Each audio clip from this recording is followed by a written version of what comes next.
Hello बच्चों, कैसे हैं। उम्मीद करते हैं कि सब बढ़िया होगा। चलिए आज हम वास्तविक संख्या का एक और वीडियो लेकर आए हैं आप लोगों के लिए। वास्तविक संख्या का ये दूसरा वीडियो है। वास्तविक संख्या जो कि आपके क्लास 10th के मैथ का पहला चैप्टर है, उसका पहला वीडियो जो है हम लोग देख चुके हैं। ठीक है, उसके पहले वीडियो में संख्याओं पर जो है बढ़िया से चर्चा किया गया था। अगर आप लोगों ने उस वीडियो को नहीं देखा है तो उस वीडियो को जाकर देख लीजिएगा। आज की इस वीडियो में हम लोग बात करने वाले हैं स्पेशल HCF के ऊपर। ठीक है, यानी संख्या से रिलेटेड जितनी भी बातें थी उन सबको जो है उसमें बता दिया गया था पिछले वाले वीडियो में। ठीक है, तो ये दूसरा वीडियो बहुत ही खास होने वाला है, क्योंकि इस वीडियो के अंदर से आपके एग्जाम में सीधा सीधा 2 से 3 नंबर के क्वेश्चन जो है बनने वाले हैं। ठीक है, 2 से 3 नंबर के क्वेश्चन बनने वाले हैं, तो इसके लिए आपको इस वीडियो को पूरी तरह से देखना पड़ेगा। ऐसा नहीं कि आपको रटवाएंगे, पूरी तरह से सिखा के जाएंगे, आपके दिमाग में सवालों को डाल के जाएंगे। ठीक है, देखिए आज का टॉपिक होने वाला है क्या, पहले वो समझ लेते हैं। आज का टॉपिक जो है अपना वो है यूक्लिड विभाजन एल्गोरिदम द्वारा HCF, जिसको हम लोग हिंदी में मासा कहते हैं। ठीक है, यही निकालने वाले हैं और इसका क्या तकनीक है, क्या विधि है, उसको सीखने वाले हैं हम। ठीक है, देखिए HCF का मतलब होता है हाईएस्ट कॉमन फैक्टर। ठीक है, HCF का मतलब क्या होता है, हाईएस्ट कॉमन फैक्टर। H से हाईएस्ट, C से कॉमन, F से फैक्टर होता है। ठीक है, और इसको हिंदी में शॉर्टकट में मासा कहते हैं। और म से होता है महत्तम, स से होता है समापवर्तक। ठीक है, यानी महत्तम समापवर्तक, इसी को शॉर्ट में मसा कहा गया है, यानी महत्तम। ठीक है, महत्तम समापवर्तक। ठीक है, महत्तम समापवर्तक इसको कहा जाता है हिंदी में।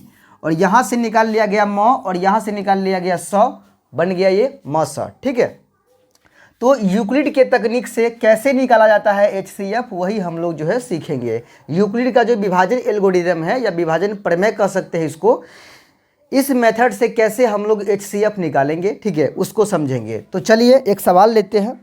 यहाँ पर लिखा है यूक्लिड विभाजन एल्गोरिदम द्वारा निम्नलिखित संख्याओं का मौसा। देखिए यहाँ पर लिखा हुआ है मौसा। ठीक है, मौसा को हिंदी में क्या, इंग्लिश में क्या बोलते हैं, इंग्लिश में HCF कहते हैं। ठीक है, ये ज्ञात करना है। ये जो है ये बहुत सारा क्वेश्चन हम लिए हैं, ऐसा नहीं कि आपके BTC बुक से ही लिया गया है ये क्वेश्चन। ठीक है, आप हमारा वीडियो देखिए, इसके बाद हम बतला देंगे कि आपके BTC बुक से कौन कौन से क्वेश्चन जो है आज के इस वीडियो के बाद देखने के बाद बनने वाला है। उसके बाद आप जाकर जो है BTC यानी NCERT की जो बुक है 10th का, उसको आप ट्राई कर सकते हैं। ठीक है, तो ये क्वेश्चन हम कई सारे बुक से निकाल कर लाए हैं आप लोगों के लिए, तो बस आपको इन सारे क्वेश्चन को समझना है। ठीक है, देखिए यूक्लिड का कथन पहले समझते हैं कि ये यूक्लिड विभाजन एल्गोरिदम क्या होता है ना। आप लोग को नया लग रहा होगा, लेकिन हम आपको समझाते हैं कि वो होता क्या है। पहले समझ लेते हैं कि यूक्लिड विभाजन एल्गोरिदम क्या होता है। देखिए यूक्लिड, ठीक है, यूक्लिड विभाजन एल्गोरिदम। ठीक है, एल्गोरिदम। ठीक है, एल्गोरिदम या एल्गोरिथम बोलते हैं इसको। ठीक है, एल्गोरिदम, या इसी की जगह पर आप इसको प्रमेय भी लिख सकते हैं, प्रमेय। ठीक है, प्रमेय भी लिख सकते हैं। ठीक है, अब ये यूक्लिड विभाजन प्रमेय होता क्या है, जिसके सहायता से हम HCF निकालना सीखेंगे। ये क्या होता है वो समझिए। जैसे हम कोई भाग देते हैं, ये भाग, ठीक है, जैसे 5 से हम भाग दिए, कितना में, 18 में भाग दिए। ठीक है, तब 5 से 18 में भाग लगाएंगे तो क्या मरतबे लगेगा, 3 मरतबे होता है 15। ठीक है, अब यहाँ पे 3 उतार के, और 3 को क्या बोलते हैं हम लोग, 3 को बोलते हैं कि ये अपना क्या है, शेष हो गया 3। ठीक है, ये शेष बच गया। अगर आपको हम बोल दें कि इस भाग को आप जांच करिए, माने चेक करिए कि ये भाग सही है या गलत है, तो जांच करने के लिए एक फार्मूला आता है। उससे पहले आपको समझना पड़ेगा कि जो भाग वाला मेथड है ना, इसमें ये जो बीच का लाइन होता है, ये बीच का जो नंबर होता है, यहाँ पर जो नंबर होता है, इस नंबर को हम लोग बोलते हैं भाज्य। क्या बोलते हैं इसको, भाज्य बोलते हैं। और यहाँ पर जो नंबर होगा इसको बोलते हैं भाजक, इसको भाजक कहा जाता है। और यहाँ वाले नंबर को भागफल कहते हैं, भागफल। ठीक है, और ये नीचे का जो नंबर होता है इसको कहते हैं शेष या शेषफल कहते हैं। ठीक है, शेषफल कहा जाता है। ठीक, तो बताइए इस हिसाब से अगर देखा जाए, हर एक भाग के अंदर जिस संख्या में भाग देते हैं ना उसको भाज्य कहा जाता है, और जिस संख्या से भाग लगाया जाता है उसको भाजक कहा जाता है।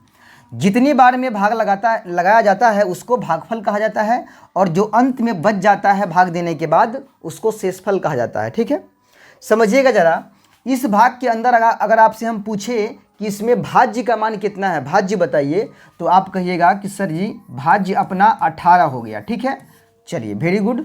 अच्छा भागफल की बात किया जाए तो भागफल अपना जो है, सॉरी भागफल नहीं, ये भाजक हो जाएगा, ठीक है, ये अपना भाजक हो जाएगा। भाजक अपना कितना होगा, 5 हो जाएगा। और ये जो 3 है ये अपना क्या हो जाएगा, ये भागफल हो जाएगा, ये हो जाएगा भागफल, ठीक है।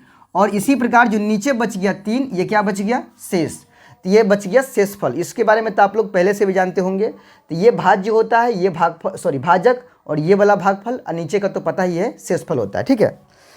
अगर भाग चेक करना है आपको, भाग सही है या गलत इसकी जांच करना है, तो जांच करने का फॉर्मूला बनता है यहाँ से, ठीक है। फॉर्मूला बनता है क्या, फॉर्मूला बनता है आपका कि भाज्य बराबर, ठीक है, भाज्य बराबर भाजक गुना भागफल, भाजक गुना भागफल, ठीक है, भागफल। अब प्लस में आता है शेष या शेषफल, ठीक है, शेष कह लीजिए या फिर इसको शेषफल कह लीजिए, बात एक के है, ठीक है ना। चलिए यहाँ पर जरा इसको जरा सा हम छोटा कर लेते हैं, ठीक है, इसको जरा सा छोट कर लेते हैं, यहाँ पे देखिए इसको छोटा कर लेते हैं, ठीक, देखिए इसको कर लिए छोटा, ठीक है, इसको छोटा करके यहाँ पर हम डाल दिए इसको, ठीक है। चलिए ताकि यहाँ पर सुविधा हो सके, ठीक। चलिए अब समझते हैं यहाँ पे ये भागफल है, भागफल। देखिए यहाँ पर लिख सकते हैं क्या, शेषफल, शेषफल, ठीक है, ये शेषफल हो गया अपना। तो ये फार्मूला बनता है भाग चेक करने का, यानी भाजक कितना है, 18 है, तो यहाँ लिखेंगे 18 बराबर भाजक क्या है, भाजक इसमें अपना 5 है, तो यहाँ लिखेंगे 5 भाजक के सामने गुना भागफल कितना है, तो भागफल अपना 3 है, तो यहाँ लिख देंगे 3। अब प्लस का चिन्ह, लास्ट में क्या है, शेषफल, शेषफल कितना है, 3 है, शेषफल भी कितना है, 3 है, ठीक है। चलिए इसको साफ कर देते हैं, इसकी कोई ज़रूरत नहीं है। वहाँ पर तो आपको पता चल गया होगा कि जिस संख्या में देते हैं भाग उसको भाज्य कहते हैं, जिस संख्या से भाग देते हैं उससे भाजक कहते हैं, जितनी बार में भाग लगाया जाता है उसको हम भागफल कहते हैं, और नीचे जो बच जाता है उसको शेषफल कहते हैं, ठीक है। और इस तरह से यहाँ देखा जाए तो 18 बराबर हो जाएगा 5 में 3 से गुना करने पर कितना होगा, 15, और प्लस में 3 को जोड़ देंगे, ठीक है। 18 बराबर कितना होगा, 15 3 18। तो ये दोनों तरफ का जो है नंबर बराबर आ जाना चाहिए लास्ट में, ठीक है। अगर ऐसा आता है तो भाग सही है, नहीं तो गलत है, ठीक है। तो ये भाग चेक करने का फॉर्मूला है और ये तरीका भी है। ये चीज़ तो आप लोग चौथी, पाँचवीं, छठी क्लास में सीख गए होंगे। अगर नहीं सीखे हैं तो इसको हम समझा दिए हैं, आप लोग यहाँ से दिमाग में रख लीजिए, क्योंकि यही चीज़ हमें जो है यूक्लिड विभाजन प्रमेय को समझने में मदद करने वाला है, ठीक है। चलिए इसको हम बना कर दिखाते हैं आप लोग को यूक्लिड के कथन पर। अभी देखिए क्या है यूक्लिड का कथन, क्या है यूक्लिड का कथन है a बराबर बी क्यू प्लस आर, ठीक है, a बराबर बी क्यू प्लस आर, ये है एक फार्मूला। यूक्लिड का कथन है। यूक्लिड कौन है, यूक्लिड जो है एक गणितज्ञ है, उन्होंने ये फार्मूला जो है दिया है a बराबर बी क्यू प्लस आर। अब a बराबर बी क्यू प्लस आर में ये a बी क्यू आर है क्या, वो समझिए जरा। जैसे अभी हम बोले हैं कि एक भाग के अंदर यहाँ का जो नंबर होता है उसको हम भाज्य कहते हैं, ठीक है, यहाँ वाले नंबर को क्या बोलते हैं, भाजक बोलते हैं, ठीक है। और इसी प्रकार यहाँ वाले नंबर को बोलते हैं भागफल कहते हैं, और जो लास्ट वाला नंबर लास्ट में जो बच जाता है उसको कहते हैं शेष या फिर शेषफल कहते हैं, ठीक है। बात समझ में आ गया। देखिए जो भाज्य है ना इसी को a कहा जाता है। यूक्लिड ने क्या किया, भाज्य का नाम a रखा, भाजक का नाम b रखा, भागफल का नाम q रखा और शेषफल का नाम r रखा, और यहीं से बन जाता है a b q r। तो अगर आपसे कोई पूछे कि इसमें a क्या है, a बराबर बी क्यू प्लस आर में, तो क्या कहिएगा कि ये a जो है अपना भाज्य है, ठीक है, बराबर b क्या है, तो b कहिएगा भाजक है। क्या है ये, भाजक है, भाजक। अच्छा यहाँ इंटू लगा होगा, यहाँ पे गुना होगा, ठीक है, गुना q है, तो q मतलब q क्या है अपने इसमें भागफल है, q है भागफल, ठीक है। अब प्लस देके r क्या है, तो r अपना शेषफल है, तो यहाँ लिखेंगे शेष या फिर शेषफल। तो यही बनता है a बराबर बी क्यू प्लस आर, यानी भाज्य बराबर भाजक गुना भागफल प्लस शेषफल, ठीक है। तो यही है यूक्लिड का कथन। अब यूक्लिड के कथन से किसी भी HCF को हम आंसर तक कैसे निकालेंगे, यानी HCF का आंसर बनाएंगे कैसे, उसको अब हम ज़रा समझने की कोशिश करते हैं। देखिएगा ज़रा यहाँ पर इस सवाल, इसमें यहाँ पर समझिए, यहाँ पर एक क्वेश्चन हम ले लेते हैं। सवाल यहाँ पर एक लिखा हुआ है 165 और 395, ठीक है, क्या लिखा है 165 और 395 लिखा है। इसका हम HCF बना रहे हैं, ठीक है। चलिए सवाल नंबर एक, ठीक है। सवाल क्या है 165 और और फिर कितना है 395 है। इसका HCF हम निकालेंगे। HCF वो भी निकालना है यूक्लिड विभाजन प्रमेय के कथन पर, ठीक है। वो समझिएगा ज़रा। इसमें क्या करना है आपको, इन दोनों नंबर का 165 और 395 का सामान्य विधि से रफ में, जैसे हमारा ये हो गया रफ वाला पन्ना, ठीक है। ये मान लीजिए रफ वाला एरिया हो गया यहाँ से नीचे, ठीक है। ये रफ वाला एरिया है। इस रफ में क्या करना है, सामान्य मेथड से, जिस तरह से आप लोग चौथी पाँचवीं छठी क्लास में सीखे हुए हैं, इस तरह से, जैसे ऐसे भाग दे के इस तरह से शेष बचेगा, उसको घेर घेर के बनाते हैं ना HCF, वैसे ही इन दोनों नंबर का HCF वहाँ निकाल लेना है। ये काम आपको रफ में करना है, रफ वाले पन्ना पे करना है, ठीक है। तो चलिए रफ वाले पन्ना पे हम इन दोनों नंबर का HCF निकाल लेते हैं पहले, ठीक है। रफ वाले पन्ना पे 165 और 395 में छोटा कौन है, 165। तो 165 से आपको लगाना है 395 में, 395 में इस तरह से लगाना है भाग, ठीक है। और भाग लगाना है तो 2 बार में लगेगा, 2 बार में, ठीक है। 165 दूना 5 दूना 10, 16 दूना 32 से 33 होगा, ठीक है। चलिए यहाँ पे घटाते हैं तो 5, 6 बचेगा, यहाँ पे ये कट गया। 65 को घेर देना है और 165 को फिर यहाँ ले लेना है, 165 को यहाँ लेना है और फिर 65 से 165 में लगाना है, ठीक है। 6 3 18, 2 बार में लगेगा। 65 दूना 130, 130 होगा यहाँ पे। अब यहाँ पे घटाएंगे तो कितना बचेगा, 5 बचेगा और यहाँ पे आपका 3 बचेगा, ठीक है। 35 को घेर के 65 को यहाँ उतार लेंगे, ठीक है। अब यहाँ 35 से लगाएंगे 65 में, तो कितना बार में, 1 बार में लगेगा। 35 से 35, ठीक है। बचेगा कितना, 30 बचेगा। 30 को घेरेंगे, यहाँ 35 को उतारेंगे और फिर 30 से लगाएंगे 35 में, तो 1 बार में लगेगा 30। अब बचेगा शेषफल कितना, 5 को घेर के 30 को यहाँ ले लेंगे और यहाँ 6 बार में लगा लेंगे कितना, 30। कितना हो जाएगा, 5 छक्के 30। इसको थोड़ा सा छोटा कर लेते हैं, ठीक है। थोड़ा बड़ा हो गया तो इसको छोटा कर लेते हैं। चलिए ऊपर ले लेते हैं, ठीक है। इसको ज़रा सा ऊपर ले लेते हैं, ठीक। हाँ, थोड़ा साइड में कर लेते हैं, ठीक है। चलिए देखिए, इस लाइन को भी थोड़ा सा इधर ले लेते हैं, इस लाइन को थोड़ा सा इधर कर लेते हैं। चलिए अब समझते हैं इसको हम। अब यहाँ पे देखिए, ये 6 से 5 से लगाए हैं 30 में, तो कितना मरतबे लगा है, 6 मरतबे लगा है और ये पूरी तरह से कट गया है। तो इस तरह से ये काम आपको रफ में कर लेना है। ये तरीका तो आप लोग बचपन में सीखे होइएगा, बस यही तरीका आपके लिए जो इम्पोर्टेंट है, यही मायने रखता है, ठीक है। चलिए अब यहाँ पे पहले काम, अब यहाँ पे काम करते हैं। यहाँ पर ये काम करने के बाद अब आते हैं अपने फ्रंट वाले पन्ना पे, ठीक है। इन दोनों नंबर में बड़ा नंबर कौन है, 395। तो यहाँ पर हमको पहले चिन्ह भरना पड़ेगा। देखिए 165 से बड़ा है कौन, 395। तो यहाँ बड़ा का चिन्ह भरना पड़ेगा। देखिएगा जिधर बड़ा होता है ना, उधर आपका मुंह खुला होना चाहिए। जैसे मान लीजिए ऐसा चिन्ह है, इसका मतलब है कि बड़ा इधर शो कर रहा है, ठीक है, और छोटा इधर शो कर रहा है। ये बात आपके दिमाग में हमेशा के लिए छप जाना चाहिए। अगर चिन्ह ऐसा घूम गया, इसका मतलब बड़ा इधर है, ठीक है, बड़ा इधर है और छोटा आपका जो है ना इधर है, ठीक है। चलिए अब समझते हैं, यहाँ पे बड़ा इधर है तो इधर मुंह खोलना पड़ेगा, है ना। चलिए अब यहाँ लिखेंगे, चूंकि यूक्लिड विभाजन प्रमेय से, यूक्लिड विभाजन प्रमेय से, यूक्लिड विभाजन प्रमेय से, यूक्लिड विभाजन प्रमेय से यहाँ पर देना पड़ेगा, क्योंकि हम जो निकालने जा रहे हैं HCF वो यूक्लिड के कथन से निकालने जा रहे हैं, इसीलिए यहाँ पर देना पड़ेगा यूक्लिड विभाजन प्रमेय से, ठीक है, यूक्लिड विभाजन प्रमेय से। अब बताइए +यूक्लिड विभाजन प्रमेय से फार्मूला क्या बनता है HCF निकालने के लिए, तो वो बनता है A बराबर BQ प्लस R बनता है, ठीक है। A बराबर BQ प्लस R। अब जरा यहाँ पर आइए, जो रफ किए हैं ना वहाँ तिनका समझ लेते हैं। देखिए अभी आपको हम यहाँ पर कुछ बताए थे, यहाँ पर समझिएगा। हाँ, यहाँ पे समझिए क्या बोले थे कि जिस संख्या में भाग दिया जाता है उसको भाज्य कहा जाता है, मतलब A। जिस संख्या से भाग देते हैं उसको भाजक कहते हैं, यानी B।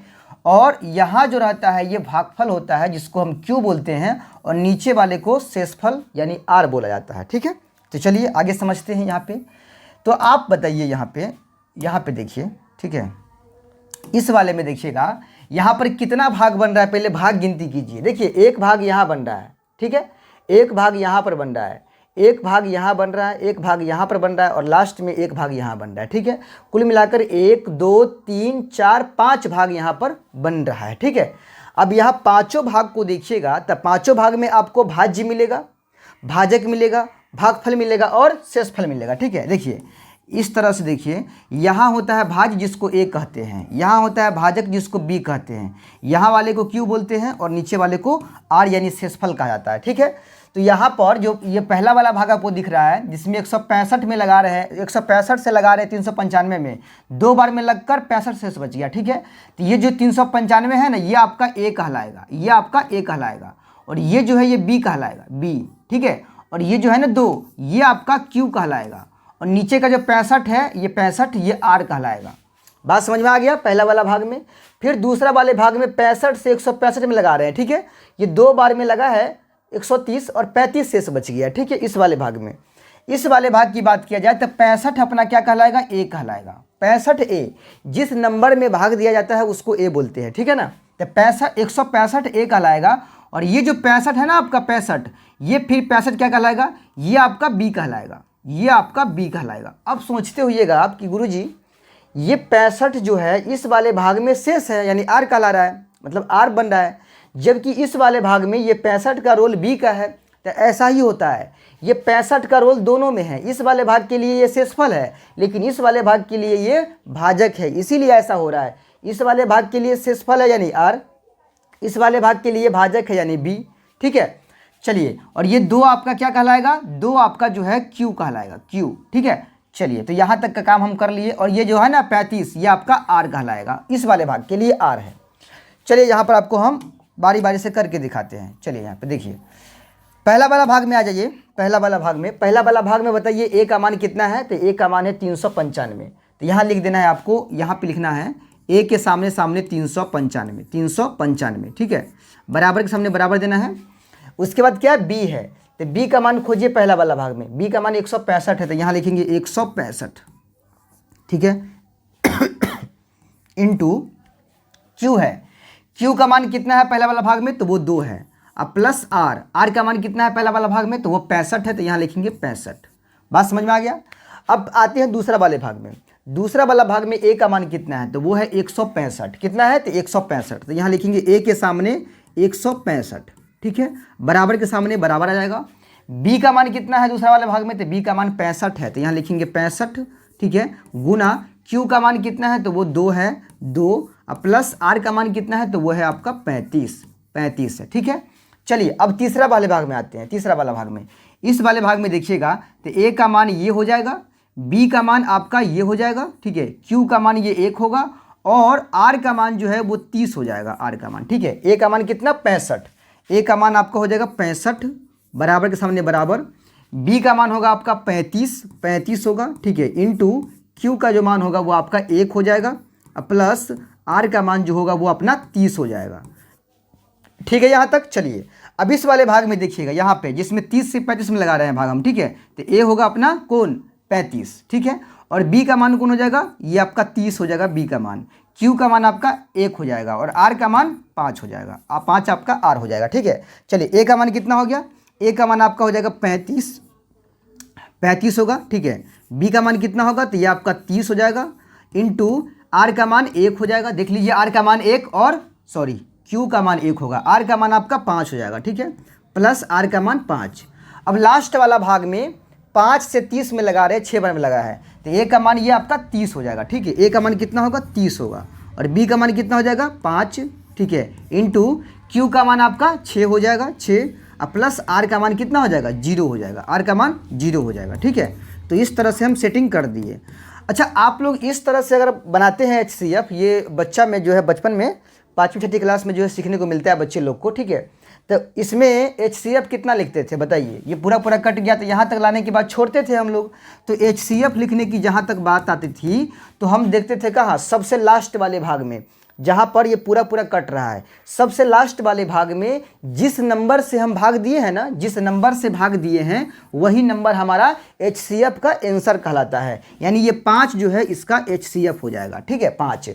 तो बताइए, यहाँ पर भी जो लास्ट वाला लाइन है ना, लास्ट वाला लाइन, इसमें जो B का मान है ना, B का मान ये 5, यही अपना जो है आंसर होगा। यानी कह सकते हैं कि अतः 165 और 395 और 395, ठीक है, का HCF HCF को हिंदी में मौसा भी कहते हैं शॉर्टकट में, तो यहाँ ब्रैकेट में आप मौसा भी लिख सकते हैं, ठीक है।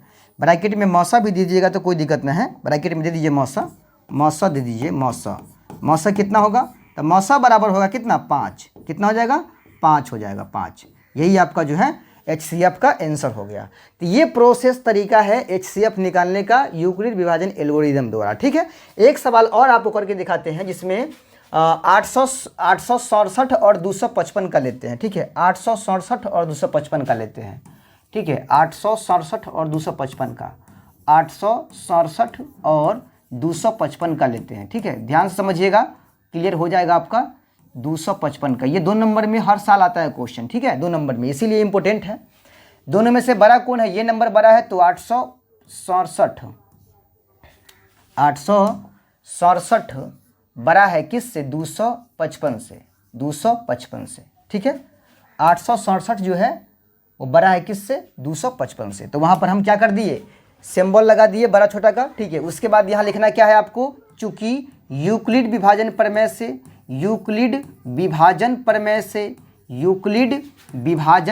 से, ठीक है, विभाजन प्रमेय से लिखना है यहाँ पे, प्रमेय से। यूक्लिड विभाजन प्रमेय से क्या होता है, तो वो होता है A बराबर BQ प्लस R, ठीक है, ये फॉर्मूला होता है। अब आपको क्या करना है, इन दोनों नंबर का रफ वाला एरिया मान लीजिए ये है अपना, ठीक है। रफ में क्या करना है, इन दोनों नंबर का HCF निकालना है, ठीक है। 255 छोटा नंबर है तो 255 से आपको क्या करना है, बड़ा वाला नंबर 867 में इस तरह से निकालना है HCF रफ में, ठीक है। चलिए यहाँ पे लगाते हैं 3 बार में, यहाँ पे लगाते हैं 3 बार में, तो 5 तिया 15, 5 तिया 15 होगा, ठीक है 15, फिर 5 तिया 15 1 16 और 3 दूना 6 1 7। अब घटा लेते हैं, 2 बचेगा यहाँ पे आपका 9 बचेगा और ये पूरी तरह से कट गया, ठीक है। चलिए यहाँ पे ऐसे घेरेंगे हम, सॉरी 1 मिनट, यहाँ पे गड़बड़ हो गया है ना, घटाने में गलती हो गया। 7 में से 5 गया आपका 2 बचेगा, 6 में से 6 गया 0 और यहाँ आपका 1 बच रहा है। 102 क्या बच गया, शेषफल बच गया। इस शेष को घेरना है ऐसे, और अभी जिस नंबर से भाग दे रहे थे 255 से, इसको यहाँ पर ले लेना है और एक और भाग यहाँ तैयार कर लेना है 102 से 255 में। 102 से लगाएंगे यहाँ पर 2 बार में लगेगा 204 लगेगा, ठीक है। अब यहाँ घटाएंगे तो 1 और यहाँ पे घटाएंगे तो 5 और ये कट गया, 51 बच गया इसमें शेष। अब इस 51 को घेरेंगे और 102 से भाग दे रहे थे ना, तो 102 को यहाँ पर ले लेंगे, ठीक है। अब यहाँ लगाएंगे 2 बार में 102, ठीक है, 102 लगेगा। अब ये पूरी तरह से यहाँ पे कट जाता है, ठीक है। कहने का मतलब है कि ये जो HCF हम निकाले हैं ये रफ में निकाले हैं, ठीक है। और इसमें जो आंसर होगा वो कौन सा होगा बताइए, तो ये 51 होगा। ये जो है ना 51, ये 51 ही होगा, क्योंकि लास्ट वाला भाग में जिस नंबर से भाग देंगे वही हमारा आंसर होता है HCF का, ठीक है। चलिए कितना भाग बन रहा है, 1 भाग, 2 भाग, 3 भाग। ये 3 भाग में पूरी तरह से क्लियर हो रहा है, ठीक है।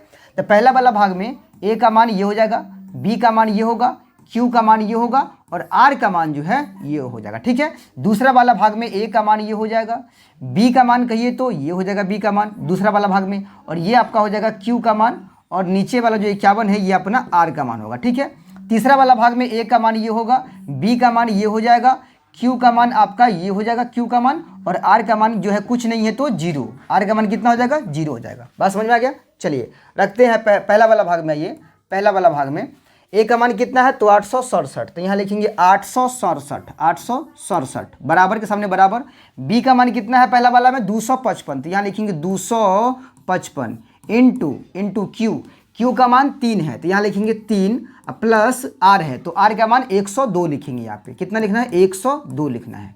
चलिए दूसरा वाला भाग में आते हैं। दूसरा वाला भाग में A का मान कितना है 255, तो यहाँ लिखेंगे बराबर के सामने बराबर देना है 255 लिखना है बराबर के सामने बराबर। B का मान कितना है भाई तो 102 गुना Q का मान कितना है तो वो भी आपका 2 है, प्लस R का मान कितना है तो वो 51 है, तो यहाँ लिखेंगे 51, ठीक है। तीसरा वाला भाग में आइएगा, A का मान कितना है तो 102, A का मान कितना है तो 102 है, ठीक है। और बराबर से बराबर B का मान कितना है तो वो 51 है तो 51 हो जाएगा, इंटू Q का मान आपका 2 है तो 2 प्लस R का मान कुछ नहीं है तो 0 है, ठीक है। अब इसमें आंसर खोजिएगा तो यही लास्ट वाली लाइन में जो B का मान है ये आंसर हो गया, ठीक है 51। तो यहाँ लिखना है हिंदी, लिखेंगे अतः किसका 867 और 255 का 55 का जो HCF होगा, HCF यानी मस, ठीक है, कौन हो जाएगा, ये आपका 51 हो जाएगा। 51 जो है आपका आंसर हो जाएगा। ये काम आपको रफ में करना है, ये करिए ना करिए आप पे डिपेंड करता है, लेकिन हाँ रफ करना जरूरी है, रफ नहीं कीजिएगा तो इतना चीज़ भूल जाइएगा। ठीक है, चलिए, तो उम्मीद करते हैं कि आपको यूक्लिड विभाजन एल्गोरिदम से यानी प्रमेय से HCF निकालना जो है सीख गए होंगे आप लोग। ठीक है, यानी आप लोगों को आ गया होगा पूरी तरह से, अच्छी तरह से। ठीक है, चलिए हम लोग थोड़ा आगे बढ़ जाते हैं। देखिए यहाँ पे, देखिए यहाँ पर एक क्वेश्चन लेते हैं ऑब्जेक्टिव। ये क्वेश्चन क्या है कि यूक्लिड विभाजन एल्गोरिदम द्वारा दो धनात्मक पूर्णांकों का निम्न में से किसे परिकलित करने का तकनीक है।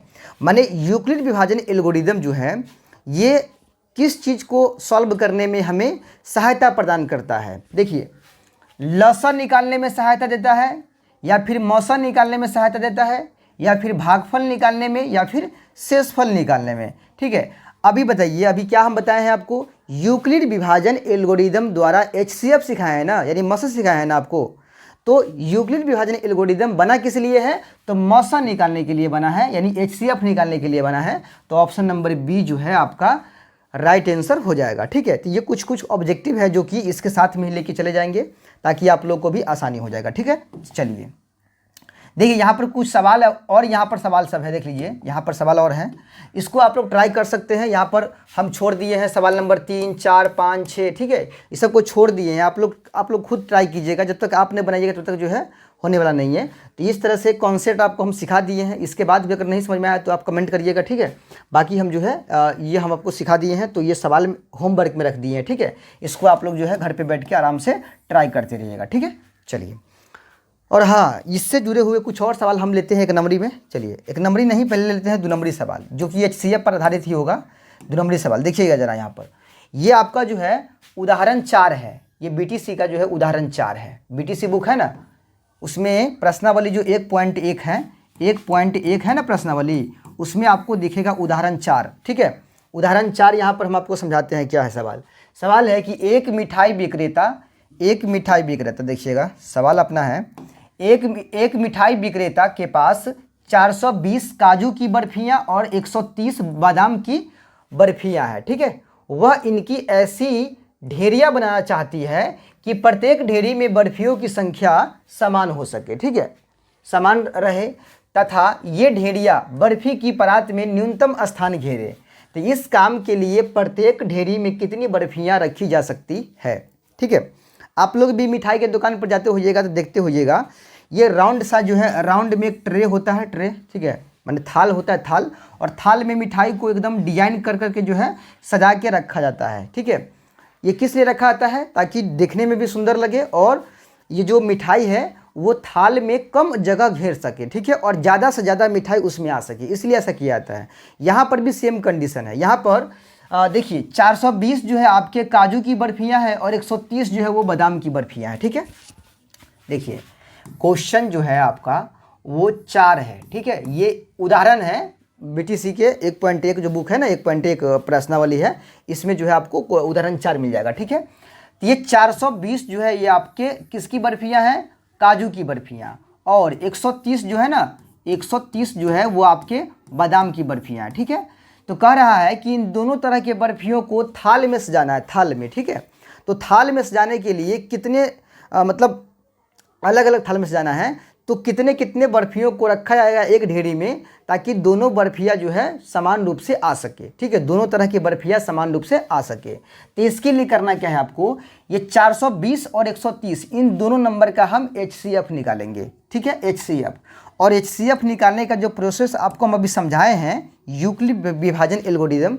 उसी का प्रयोग करके आपको यहाँ पर HCF निकालना है। ठीक है, 420 जो है वो आपका बड़ा है किससे बड़ा है भाई, 130 से बड़ा है। ठीक है, तो यहाँ पर लिखेंगे चूंकि यूक्लिड विभाजन प्रमेय से, ठीक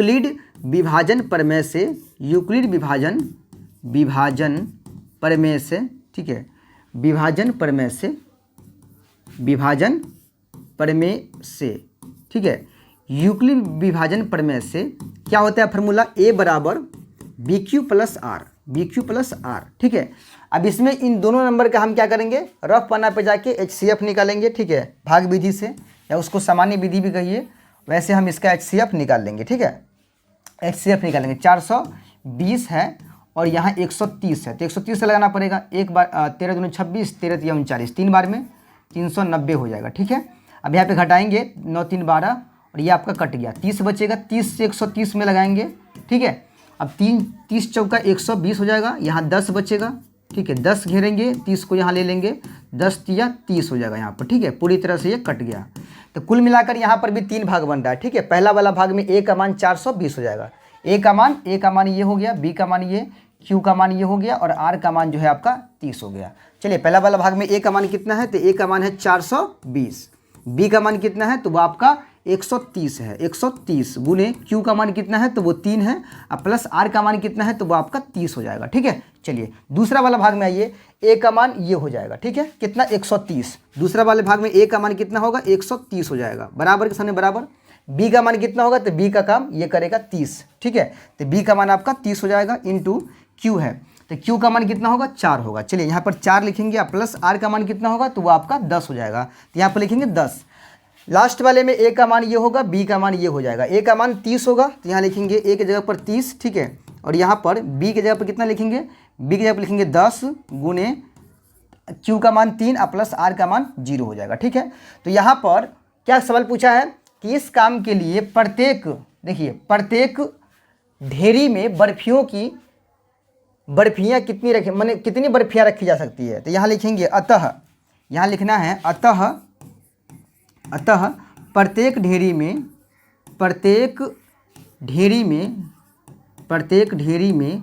बर्फियों की संख्या, ठीक है, बर्फियों की संख्या बराबर, ठीक है, संख्या बराबर कितना इसका HCF निकला है, 10 निकला है ना, तो 10 हो जाएगा, यानी प्रत्येक ढेरी में कितनी कितनी बर्फियाँ रखी जाएगी, 10 बर्फियाँ रखी जाएगी, तो पूरी तरह से इन दोनों तरह की बर्फियों को रखा जा सकता है, ठीक है। तो ये इस तरह से जो है HCF जो है बनाएंगे इसका, तो हमारा आंसर निकल जाएगा, ठीक है। यूक्लिड विभाजन एल्गोरिदम से ही निकालना है या प्रमेय से ही निकालना है। एक सवाल आपके लिए और हम छोड़ देते हैं यहाँ पे, देखिए सवाल है, किसी परेड में 616 सदस्यों वाली एक सेना यानी कि आर्मी की टुकड़ी को 32 सदस्यों वाली एक आर्मी बैंड के पीछे मार्च करना है, ठीक है। दोनों समूहों को समान संख्या वाले स्तंभों में मार्च करना है, तो उन स्तंभों की अधिकतम संख्या क्या है जिसमें वे मार्च कर सकते हैं, ठीक है। ये सवाल भी उसी पैटर्न का है जैसे अभी आपको हम समझाए हैं, ये वाला सवाल इसी पैटर्न का है। तो जैसे ये सवाल बना है ना उसी तरीक़ा से ये सवाल भी बनेगा। और ये सवाल कहाँ का है, तो ये सवाल आपका जो है प्रश्नावली 1.1 का, प्रश्नावली 1.1 जो है ना, इसका क्वेश्चन नंबर 3 हो जाएगा, 3, ठीक है। क्वेश्चन नंबर 1 जो है वो यूक्लिड विभाजन प्रमेय से HCF निकालने वाला है, तो वो तो बन जाएगा आप लोगों से, क्योंकि हम यूक्लिड के कथन से आपको हम HCF सिखा दिए। सवाल नंबर 3 भी यूक्लिड के ही कथन पर बनने वाला है, तो इसको भी आप इसी तरह से बना लीजिएगा। सवाल नंबर 3 ये क्या है, 616 एक नंबर है यहाँ पे और यहाँ एक नंबर है 32, ठीक है। इन दोनों को पकड़ के आप लोग जो है HCF निकाल दीजिएगा, ठीक है। HCF निकाल लीजिएगा यूक्लिड के कथन पर, ठीक है। आपका जो है आंसर मिल जाएगा। दूसरी बात, नंबर भी मिलेगा आपको अगर आप सही बनाते हैं तो, ठीक है। तो ये रहा आपका सवाल HCF पर आधारित, ठीक है। अब हम यहाँ से कुछ ऑब्जेक्टिव को पकड़ लेते हैं, इसको जरा ध्यान समझिएगा, ये सवाल हर साल पूछे जाते हैं, ठीक है। चलिए यहाँ पर सवाल क्या है, सवाल है कि यदि 130 बराबर 15 गुने 8, 130 बराबर 15 गुने 8 प्लस 10 एवं 15 बराबर 5 गुने 3 प्लस 0 है, तो बताइए 130 और 15 का मौसा क्या होगा। देखिए मौसा 130 और 15 लिखा है, इसका मतलब हुआ कि ये दोनों संख्या हो गया, इन दोनों संख्या का मौसा हमसे पूछ रहा है कि क्या बराबर आने वाला है, ठीक है। देखिए सवाल वही है कि 130 बराबर 15 गुने 8 प्लस 10 दिया है, ठीक है। और 15 बराबर दिया है 5 गुना 3 प्लस 10 दिया है, सॉरी 0 दिया है। तो बताइए HCF कौन होगा। तो बोले हैं ना कि जिसमें R का मान 0 होगा, ये R का मान 0 है, ठीक है। लास्ट वाले लाइन में HCF कितना हो जाएगा, तो HCF जो है ये B का मान कहलाता है, B का मान 5, ठीक है। तो इसका आंसर जो होगा, राइट आंसर वो आपका जो है ऑप्शन नंबर B हो जाएगा। ऑप्शन नंबर B जो है करेक्ट आंसर हो जाएगा, ये वाला जो है राइट आंसर हो जाएगा, ठीक है। अगर आपको डाउट लगता है इस तरह से ना, तो आप क्या करिए, आप 130 का और 15 का HCF निकाल लीजिए ना। 15 से आपको 130 में लगा दीजिए भाग। अरे भाई 1 नंबर का सवाल है, तो 1 नंबर के सवाल के लिए आपको यूक्लिड के कथन पर नहीं जाना है, ठीक है। सीधा जो विधि आपको आसान लगता है, सम कम मतलब समय कम में जो है सॉल्व हो जाए, उसी तरीक़ा से आपको इस्तेमाल करना है, ठीक है, बनाना है।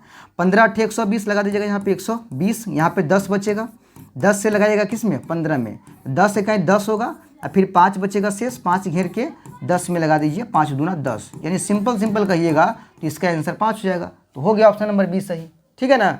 अब इसी तरीके से बनेगा तो तरीका भी आपको हम यहाँ पर बतला दिए हैं, ठीक है। चलिए और सवाल लेते हैं ऑब्जेक्टिव, जरा यहाँ पर देख लीजिए, ऑब्जेक्टिव ले लिया यहाँ पे। यदि भाग एल्गोरिदम ए बराबर बी क्यू प्लस आर में, ठीक है, ए बराबर बी क्यू प्लस आर में, देखिए ए बराबर बी क्यू प्लस आर में क्या क्या है, बी का मान 43 है, बी का मान कितना है 43, क्यू का मान कितना है 31 तथा आर का मान कितना है 32। तो ए का मान क्या होगा, ये 4 गो होता है ए बी क्यू आर, 4 में से कोई भी 3 गो का मान दे देगा और 1 गो का मान पूछ लेगा आपसे, किसी का ये पूछ लेगा, या तो ए का पूछ लेगा या फिर बी का पूछ लेगा या फिर क्यू का या फिर आर का पूछ लेगा, कुछ भी का पूछ सकता है, ठीक है।